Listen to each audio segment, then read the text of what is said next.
And this Judean life, it's just so all-encompassing. And of course it is. In the diaspora, Jews go to the synagogue, and that's pretty much where they do the Jewish thing.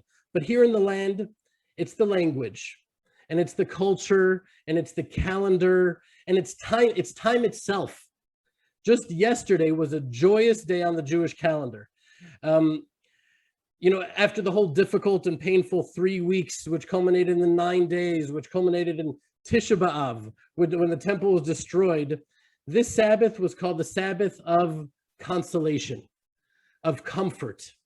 And Friday was what's called Tu B'Av, the 15th of Av. I think this is a festival which, a lot of Jews haven't heard of, and probably most Christians haven't. And I was very reluctant to even talk about it. But if I had to make the comparison, which I was nervous to do, if I had to draw a parallel, it would be to Valentine's Day. I hope it wasn't heretical for me to draw that parallel, but because Tu B'Av, it's a day of love. It's Tu B'Av, the 15th of every month is the full moon of the month. So Tu B'Av, the 15th of the month of Av, Av is a tragic month. And the full moons, of course, represent hope. And from the deepest darkness comes the most beautiful light. So it's a festival of future redemption, which we all recognize that we don't fully understand right now, as we just aren't there. We're just not there yet. But on Tu B'Av, our sages say the daughters of Jerusalem would go and dance in the vineyards. And, quote, whoever did not have a wife would go there into the vineyards to find himself a bride. The first time of which, think about it, where would that be? The tribe of Benjamin, who was forbidden to marry within Israel due to their horrific behavior in the episode of the concubine in Givah. You remember that story? It's in the 19th chapter of the book of Shoftim, of Judges. And the other tribes, they vowed not to give them their daughters in marriage.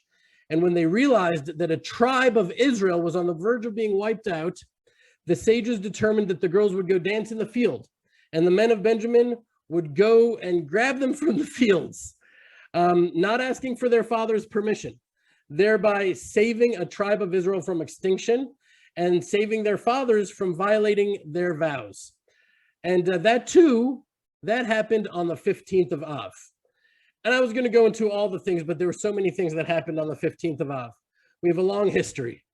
But the reason I wanted to share those with you is because this Tu B'Av, on Friday, this past Friday, on our mountain in Judea, I had a friend of mine, Matanya Harrow, who is the son of one of the superstars of our media network, the Land of Israel Network. Her name is Eve Harrow.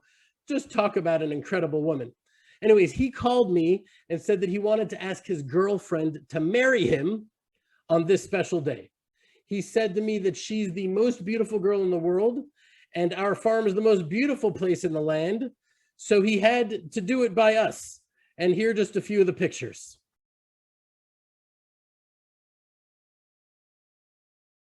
It was just so beautiful, and they were so cute, and they were so in love.